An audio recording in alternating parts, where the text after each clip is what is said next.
Hi, so I'm making vegan omelets today that's also gluten-free using chickpea flour. You need to use the chickpea flour because it gives it that eggy taste.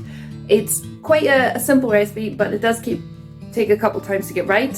My suggestion is mix the chickpea flour first to get rid of the lumps and keep the omelets quite small.